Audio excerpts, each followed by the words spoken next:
Hey guys, what's up? It's Coming for the Win, and we're back for another edition of Diablo 3. Today on the channel, we are taking a look at the Bone Spear Necromancer build. This is a very powerful build. It's an S-class build. Keep that in mind. It's a Bone Spear Simulacrum build. So here it is. The 2-piece bonus Simulacrums no longer take damage.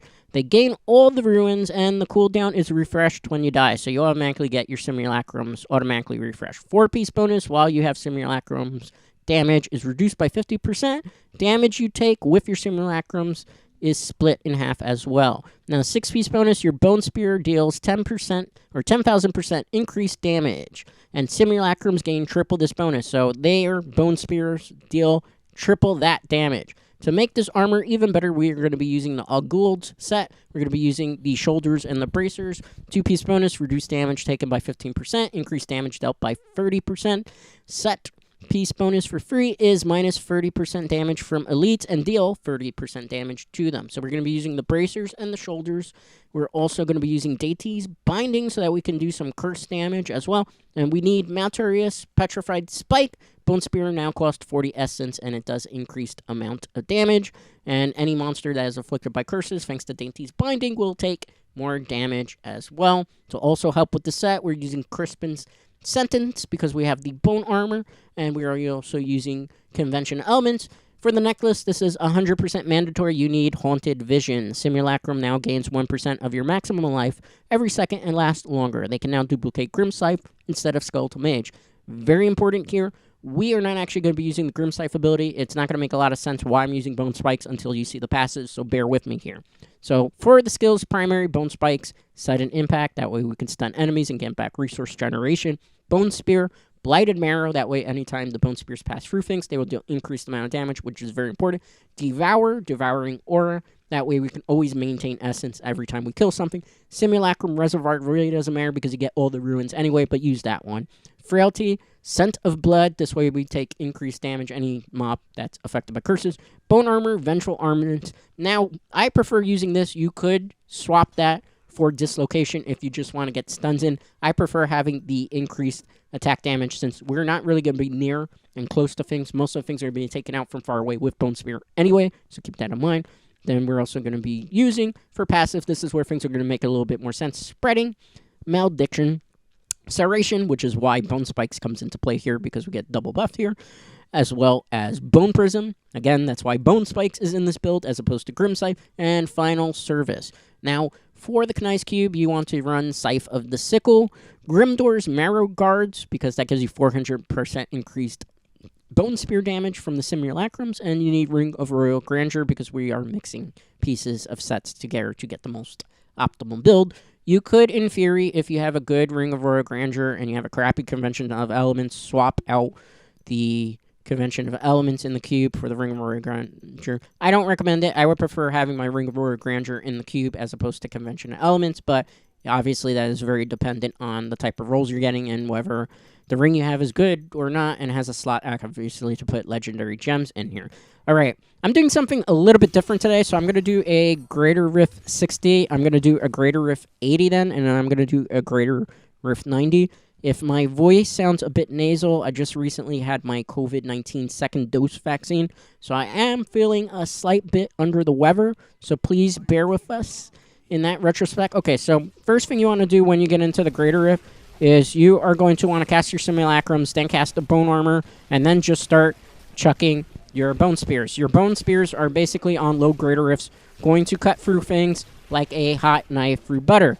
You will destroy things, decimate them in a straight line. This armor does extremely well at taking care of enemies from super far distances and cutting them down to size in a straight line. You're zoning, so if you're familiar with the fighting game concepts, you're just playing keep away and doing maximum amount of damage from a distance, and every once in a while, if you find yourself getting into a hairy position, that's when you could use Curse. You won't need it on lower Greater. Curses really come into play when you're on like Greater Rift 90 with this armor. Now, in terms of how far this armor will be able to push you, when fully optimized means perfect rolls and stats, as well as having all the pieces Ancient Legendary or Primal Ancient Legendary rarity, and also having all those pieces augmented with a Legendary gem. You should be able to cap out about 135 Greater Rift to 140, depending on your skill level. In a group of 4 with this armor and 3 other people using pretty good classes that are S tier, you should be able to hit Greater Rift 150 with general ease. This is the build that is generally dominating leaderboards next to Legacy of Dreams Poison Scythe, which is available in the playlist. Now, you might be asking yourself, what is a good way to optimize this armor? Now, keep in mind, what I say right now is a recommendation. It is not etched in stone. This is just the way I prefer to play it. On your helm, I would recommend crit hit chance 6.0%. That or higher if you can, depending on the role. It really depends on your Ancient Legendary, but 6.0 will do you just fine for the time being. On your gloves, I recommend free stats. Now, keep in mind, I understand that RNG is a bit of a problem. You might have a long time waiting trying to get the desirable stats, but my recommendation is on the gloves, mandatory that you run at least attack speed 6.0. Obviously, if you could get 7.0 or 8.0, it's more optimal. Crit hit damage 50%. If you get 49%, it's not so bad, but you're going to miss that one little percentage of damage. But at least get as high to 50% as virtually possible with your death breaths. 50% is maximum, so keep that in mind if you're going for max stats. Also, crit hit chance on your gloves. If you have an Ancient Legendary, you should be able to get 8.0 as a roll. If you get 6.0, that's fine as well. Honestly, it's just a matter of optimization. You will be spending a lot of time re-rolling things in Diablo 3 because remember, it is about the journey, not so much the destination, because it takes a long time to get things. A truly optimized armor can take you anywhere between 3 months to maybe 2 or 3 years, depending on how RNG treats you. So that's basically my recommendations for critical stuff. Why you're going to use critical stuff? Well, because the Necromancer excels at critical hit damage, so you want to invest as much potentially in that. Now, for the rest of your armor, since this is a set that doesn't rely on cooldown reduction whatsoever, and we're not running Captain Crimson, and Bone Spear does cost a significant amount of your essence, as well as some of the other abilities, my recommendation would be to use resource generator up, or resource cost up, I should say, as opposed to cooldown reduction. So wherever you could get resource cost up, where you could get it reduced 8.0%, definitely do that over cooldown reduction. Remember, we are not relying on cooldown for any of these skills here. Everything is really being used up by essence, so it is in our benefit to be able to, when we cast things, spend less essence. That's a better micromanaging of your stat distribution. Also, for what you should be using in terms of powering up skills, my recommendation, wherever you can get a 15% on your Bone Spear, definitely make sure to invest in that. You can, in theory, invest in some Simulacrum damage as well, because keep in mind, they fire Bone Spears as well, so primarily distribute it based on where you can get Bone Spears. I would prioritize Bone Spears first, and then Simulacrums, because then you can increase their damage, but with the bracers, you should be able to handle that just fine. This is great at Rift 60, so it's pretty easy to take out a Rift Guardian. All you have to do is stand a little far away from it and fire a Bone Spear. Keep in mind the gems that we are using on this set are Bane of the Stricken, Bane of the Trap, because we use a lot of status effects, as well as the 25 level bonus that you get, where it casts slow automatically, for those who don't know. So I recommend that, as well as Zay's Stone of Vengeance. For those of you who are not familiar with Zay's Stone of Vengeance, it says the farther you are away from a target, the more damage you deal to it. Since Bone Spear is doing all its damage from great distances away, it works in our benefit to increase that type of damage, because you'll be able to hit in the 10 trillion range with the build the way I have it. So that was a great Rift 60. That was a 4-minute clear time. If we had a better dungeon layout, that would have been even 3 minutes clear time. All right, so for the next build here, or the next showcase, I should say, we are doing a Greater Rift 80, and then I'm going to do Greater Rift 90. As you get higher up in the Greater Rifts, this is a matter of micromanaging things. You need to constantly maintain your bone armor stacks. Maximize that. Get it to plus 10. Get it to plus 15 if you have your armor set up. Always maintain that. Always, when you get into the Greater Rift, the first thing should always be getting Simulacrums up. Keep in mind that Necromancer as a class is generally very squishy. What does that mean? It means you will die a lot without those Simulacrums being up. You will get squashed very, very fast. Remember that this build is very powerful and very tanky only because you're able to maintain Simulacrums the entire time for your runs, so you definitely have to make sure you cast it, because there are some times in higher Greater Rifts when you get right into the opening gate that you're running into elite packs, and you can't even cast a Simulacrum because you haven't taken enough steps to even cast it yet. It's unfortunate. It happens. It's something that happens commonly in Diablo 3. It's something that is kind of a pet peeve that they've never addressed by Blizzard, but, you know, you just kind of got to roll with it. As you get higher up in the greater rifts with Bone Spear, Necromancer, you are going to want to kind of put curses on elite packs that do not go down in one hit from your Bone Spears. Most of the time with your Bone Spears, even in Greater Rift 80, you should be able to just look at something and fire a Bone Spear from far away, and it should implode within that one shot.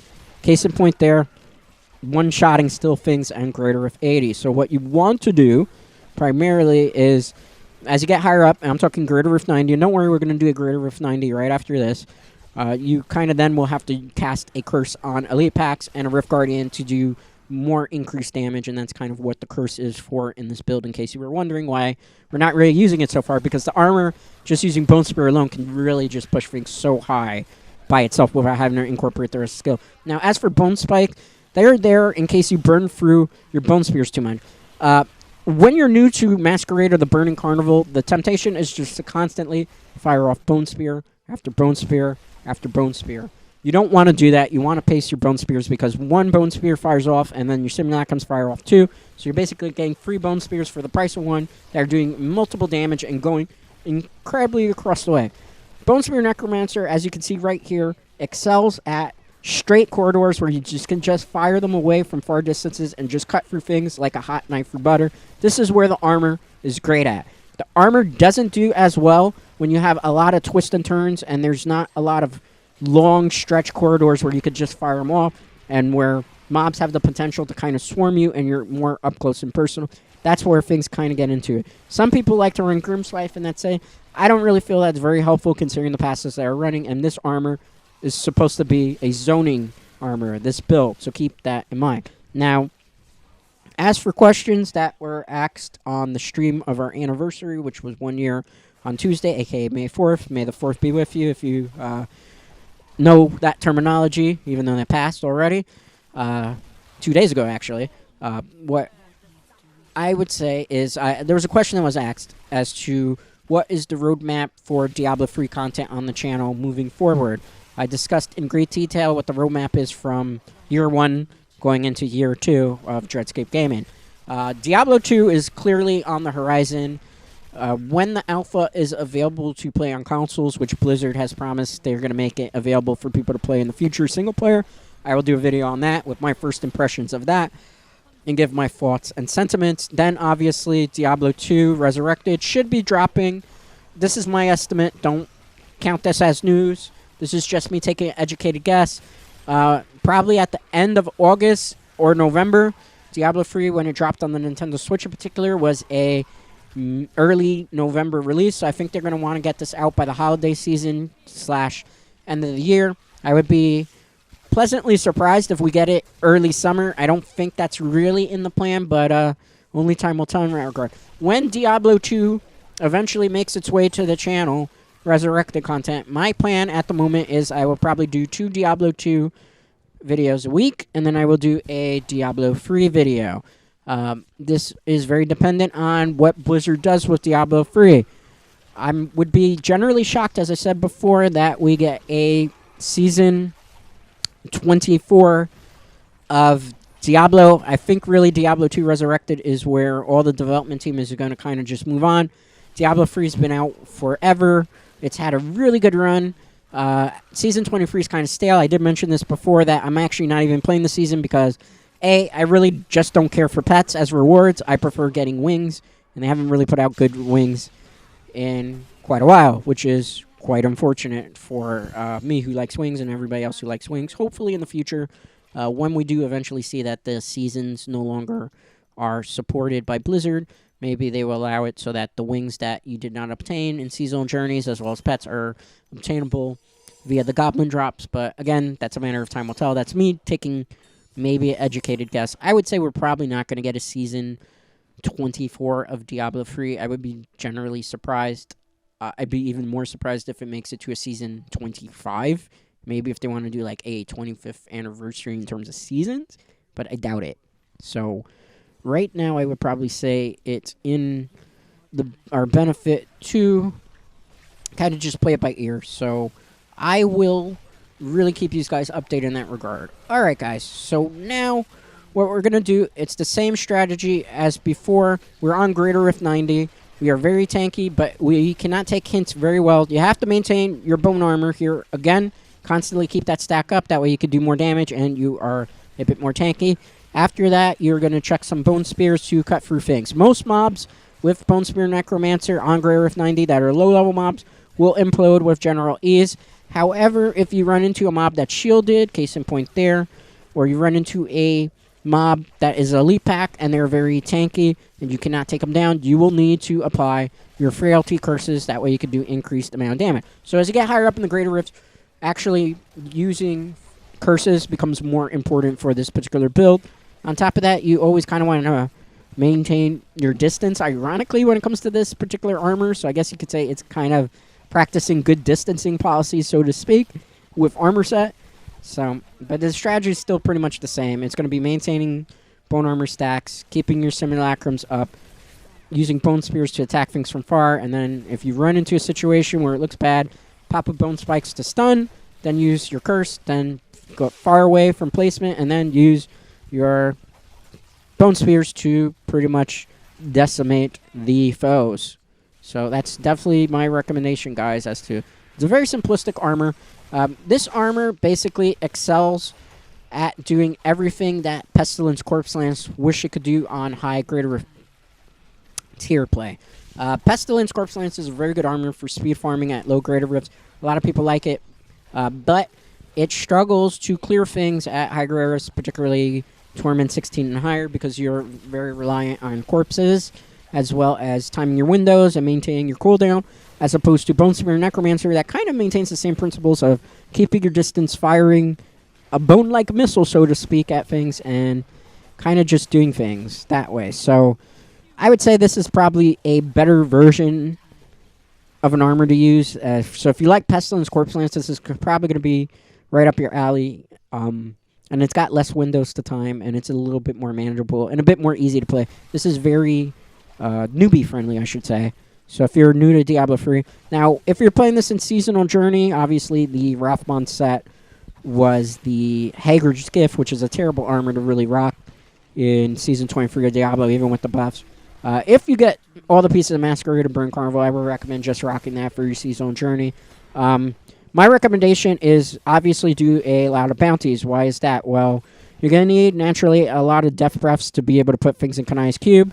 You're also going to need a lot of pieces of bounty rewards to be able to get the Gould's pieces crafted, because that's not something you can craft from the start of your Seasonal Journey. You need the plants to drop. How do the plants drop? They drop from goblins that drop them. They can also drop from Tyrael's Cachet. You only get Tyrael's Cachet from completing chapter bounties. So that's why I say do bounties, do bounties, do bounties, do bounties, and then do more. You're going to get a lot of death buffs. You're going to get a lot of blood shards. You're going to get a lot of crafting materials, and you'll get those plans as well as probably Captain Crimson plans. You cannot run Captain Crimson. I cannot stress this enough. Repeat, you cannot run Captain Crimson on this armor because you're not using any skills that benefit from cooldown whatsoever. I recommend resource cost reduction. That way you're not spending as much to cast your bone spears, and you can always have a little bit of extra essence in case you're running low on resources and maybe you can't kill things or stun them long enough with your bone spikes. That's why I recommend the build the way I do. So keep that in mind. Here's a case in point that we're on Greater Rift 90 and things are tanky. You have to move away also. Keep that in mind. True optimization would be optimizing this where all armor pieces that are ancient, legendary, or primal have legendary gems at level 80 or higher. Preferably you want them at level 100, but level 80 if you're trying to just kind of get to your chapter 13 and complete the seasonal journey. That's probably what you're going to need to put your gems at to be able to do those seasonal chapter objectives and max them out to get the max rewards. So keep that in mind.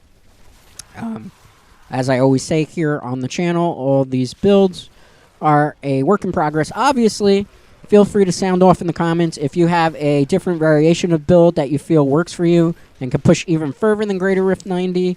This, I say, fully optimized again. This is going to do you 130 to 135, depending on your skill level, and then maybe in a group of 4 that are all really optimized. At skill level, you probably should be able to take on those Greater Rift 150s with relative ease. I'm not going to say automatically ease. Keep that in mind. This is considered the S tier build for the Necromancer if you like to zone. If you're looking for S tier build Necromancer, that's more up close and personal, does melee damage. What you're looking for is the Legacy of Dreams Poison Scythe build. I have not gone over it in Season 23 of Diablo yet. I do plan to revisit the armor in the not-too-distant future. But the Season 21 one that is available in the playlist, all that information still applies that I gave you guys there. So definitely if you want to build that as opposed to this one because you would like to be a bit more active in your attacking, definitely feel free to do that. This, however, is really one of the best ones. This does very high leaderboard placement. So if you're trying to get high leaderboard placements, either this or Legacy of Dreams, my recommendation is this because you're more tanky. But again, that's only a recommendation. But feel free to sound off in the comments to what you think of the build and what you would personally do. Okay, so this is High Grey Rift Guardian. So we cast the curse, and then we'll move far away and check the spear. As you see, 2 spears with everything the way it's set up. You're going to even be able to KO a Rift Guardian of 90 and higher with relative ease, where you're not going to have really a problem. But obviously, you have to maintain a good distance so Zay Stone of Vengeance pops as well. And definitely make sure you apply the curses when you get higher up in the Grey Rift. You don't need them when you're on low Grey Rifts because you don't necessarily need to do damage because everything you look at is going to kind of implode. But on higher Grey Rifts, definitely, I cannot stress this enough, you have to apply curses on Elite Packs and Rift Guardians if you want to get the most optimal damage possible out of this set. As also, because I know this is going to come up in the comments, you probably want to use different gems in your slots. I'm only doing it because I want to get my attack stat up really high so I can push fast. I'm not really worried about being super tanky. I'm going to have a link in the description for you guys to check out for the armor build and how to optimize it further for those of you who require seeing things on paper. This is really a showcase to show newer players how the playstyle works and how the basic build works and what they want to strive for to achieve success. Obviously, if you're a hardcore Diablo player, chances are you probably have this armor optimized further. This is a Greater Rift 90. We did it in 6 minutes. Fully optimized, you probably get that down to about 3 to 2 minute clear time. That's really augmenting all the armor pieces with legendary gems at 80 or higher, and that takes quite a while, guys. That's not something you could do super easy unless you're doing a lot of group farms, so keep that in mind. Alright, guys, so let's see if we got any good loot here. I do not think so. Unfortunately, we did not get any Primal Ancient Legendaries to drop, so I'm just going to look to see if there's something worth putting in Kanai's Cube. Right now, I can kind of tell based on silhouettes what you're dropping, and I know most of these things are not going to be very useful. That's just kind of how it is. If you really want to get useful things, you have to sometimes reroll your legendary pieces and your rare pieces of gear. So definitely reroll there. So keep that in mind. Obviously, give me your suggestions and feedback. What's next for Diablo 3 on the channel? On Tuesday's video, because today would be Thursday as of this video when it goes live. On Tuesday's video, I will be looking at the Tempest Rush build for the Monk. That is the Patterns of Justice. That build, even non-optimized, will destroy Greater Rifts in E. We're talking about 2-minute clear times on Greater Rift 70s and Greater Rift 80s. And I think if you fully optimize it, you probably can even just go 2 3-minute runs, even on Greater Rift 90 and higher. So I'm going to show you the basic build guideline, how to make that, and how to get the most out of that. From my perspective, there's multiple ways to actually build that armor. So definitely make sure to check that one out, because that should be a goodie for you guys who like Monk. I'm actually kind of surprised that not too many people really like to play Monk in Diablo 3. I wonder why that is, so definitely make sure to sound off in the comments about that.